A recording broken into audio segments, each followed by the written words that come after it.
Hey people, welcome to the channel. And yeah, basically what the title says, just came back from a walk with my wife and we saw car accidents and someone unfortunately did not make it. A middle-aged woman and an older woman, which I assume was this woman's mother. It's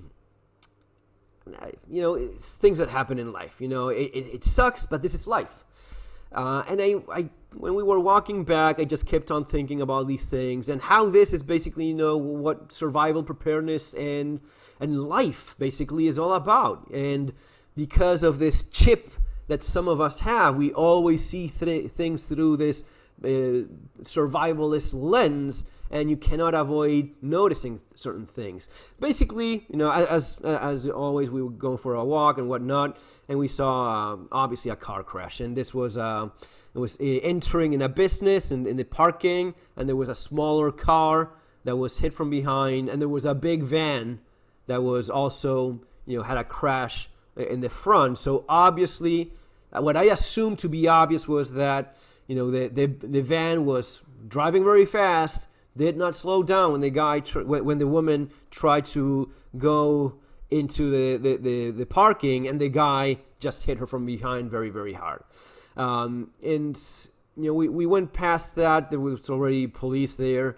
We went back. When we walked back, we saw some people there also. No, I don't have any pictures, any video. I'm not an idiot. I'm not going to do anything like that. I have some decency, and I'm not going to, and there were people doing that, fucking morons. I think the husband of the woman of the younger woman was there. An employee there said that the woman had just passed. They were still doing breathing. I don't know the protocol. Some of you guys that work on EMT and that sort of thing, there's probably a protocol of keep doing the ventilation and but as we walked away, I saw that they just started pulling out all of the things that they had, the tubes and whatnot. She was certainly gone. I don't know about the younger woman. She was in a lot of pain, and even though if there wasn't anything, you just don't know internally. But some thoughts of some of the things that cops were saying. He wasn't wearing a seatbelt. I don't know exactly who they mean by it. I saw that the airbag from the van definitely had popped. From the smaller car, may be on one side. I don't know if it was. Some older cars had airbags in one side, but not in the other. And I don't know who was not wearing the seatbelt. There's a lot of people that don't wear their fucking seatbelts, guys, and that is as moronic as it can be. And I've read in forums that no, but if I have to jump out of the car, who the fuck do you think you are? Think you're what, James Bond? You're Tom Cruise jumping out of cars? You're not gonna jump out of shit. You know what's gonna happen? You're gonna get hit in the back of the car by a damn van, and you're gonna break your face against the steering wheel. No, wear your damn seatbelts. No, but my experience in Iraq is that, dude, you're not in Afghanistan. You're not in Iraq. You're not jumping out of Humvees in the middle of an ambush. And even then, some people that even in those places, there's a lot of people that think, what, the chances of me being in a car crash and getting hurt because of a crash is probably a lot more likely than just jumping out of a vehicle during an ambush. And if you have to jump out, it really is a matter of removing your seatbelts, right? You can't do that. You cannot wear a seatbelt when you get hit by something you didn't even see, right? You can't see someone shooting at you, take off the seatbelt and jump out of the thing. You can't do that. In fact, there's a very good chance that you crash if someone is shooting at you. Maybe if they got the actual driver and not you before you even had time to react. Because you were shot, you may end up crashing against a damn wall. And the seatbelt is what's going to save your life in the middle of that. So, what was it, Bryce Mitchell saying that he doesn't wear a seatbelt? This is the same guy that believes the earth is flat, right? So there is something there about, not very bright. Flat earther, not wearing seatbelt. Okay, enough about that. Wear your damn seatbelt. It may well end up saving your life. There's really no discussion around that. What car you drive, Do you want to have a Tesla that fucking explodes in something like? No, thanks, but no, I'll pass. So the reaction of the man, the husband wanted to beat the living shit out of the younger guy, the driver of the van. The cops have to separate them. What can you do? Honestly, a loved one was just killed by this idiot. You're gonna make anything any better by beating him up, shooting, whatever it is you want. No, you're not. As fucked up as it is, as angry as you may be, there's really not that you're gonna fix in that moment by doing anything, any such thing. Nothing. It is what it is. What you fucking shoot the guy, you end up in jail. You go to jail. You do something like that. And your wife that is hurt now also has to deal with that bullshit. Your life is ruined even more than whatever it is that happens from the accident. So no, you have to keep your head cool. Hospital 3 minutes away. That much I know. This hospital is I would say the hospital is 2 minutes away. Very, very close. I know the area. 2 minutes away from the hospital, just very, very close. The ambulance took about 20 minutes. Why? The response time sucks. You're not close enough. It's not that. Just too many people. Ambulances were busy, and there was nothing close by at that moment, and it took 20 minutes. Could it have made a difference saving the older woman? I don't know, man. I have no idea. An older woman, apparently she sat down, and then the middle-aged woman, the younger woman, but still about middle-aged woman, 40-something, in her 50s, was really like in a lot of pain. I don't know if there was internal bleeding or some head injury, and you can easily die because of that. You have a internal bleeding in your head, and you're just it's literally you don't see that, but it may be the case too. I don't know what happened with that other woman. The older one, yes, she was. It was too nothing that could be done.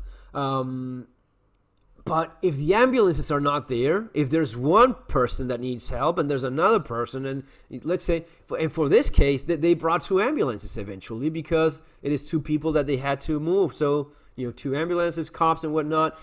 20 minutes, give or take. What I do know is that every minute makes a difference.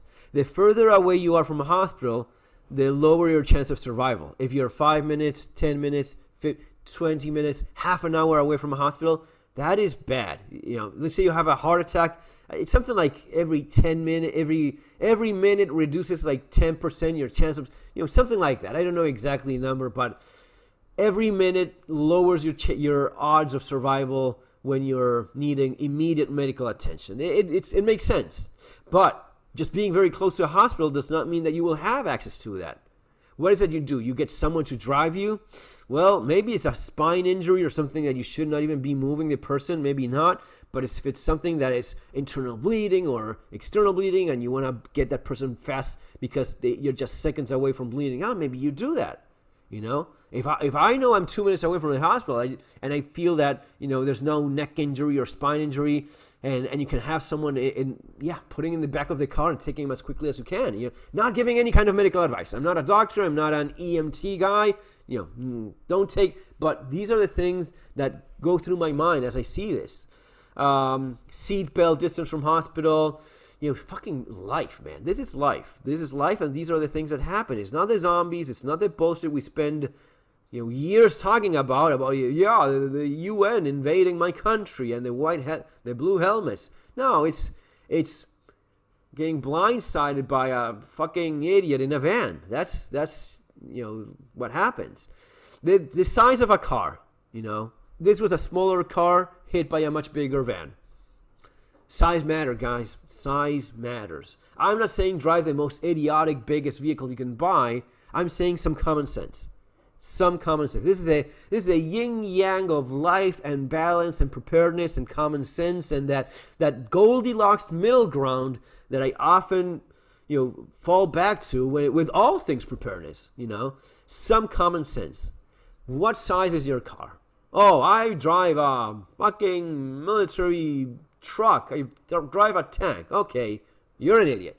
As a daily driver, you drive a tank. You're a moron. You're stupid. It doesn't make any sense. No, I drive the smallest car I can afford because it is super cheap to drive. Okay, I would go for the middle size. I would go with a SUV, right? SUV, a truck, 4x4, the things we often talk about. I remember getting hit in my Honda CRV. I was in a red light, full stop, idiot hits me in the back. Small little truck. Not a pickup, no, an actual truck. A smaller truck, but a truck nonetheless. Oh, motherfucker. I gotta, no, I'm not gonna kill the guy. No, I'm gonna do anything stupid. But shit, really? I'm stopped in a red light and you just hit me in the back. You could not be. Okay, get out of the car. Walk around. It's the walk that takes forever. And I walk and I look. I have nothing, man. Nothing. So the Honda SUV has like this. The bumper, the plastic bumper, and then it has, at least mine has like a black plastic bumper that is not painted. It has like just the plastic color, black. And obviously that's what it hit like straight on. But I saw nothing, not even a scratch in the plastic. And I saw the truck, the mini truck, the entire front had fallen down.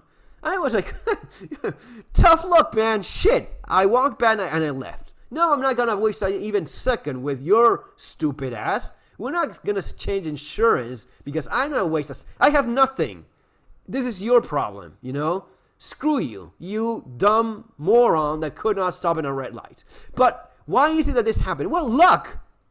A lot of luck in this, no doubt. But the size of the car matters. If it had been a small, and this was not like a very strong impact, because if not, some damage should have been visible in my car. Just bending the back, the door of the trunk of the car, of the SUV or whatnot. Literally nothing. I could not even pass my hand to clean off dust. Maybe that's all there was. But the other guy, the entire front of this thing fell off. So luck definitely, but also the size of both cars. There's no way around this. The mass of one vehicle being much smaller or much bigger than the other makes a massive difference. So that's yet another thing to keep in mind. Use your seatbelt, common sense. Do you have good life insurance as well? Because if you don't make it, what happens? What happens with people that depend on you? Is your income necessary for sustaining your family? You have to have life insurance. Oh no, but I'm a stay-at-home mom. You still need it, because what happens if you're no longer there? Someone needs to take your place. Someone needs to do all the things you do, and besides all of the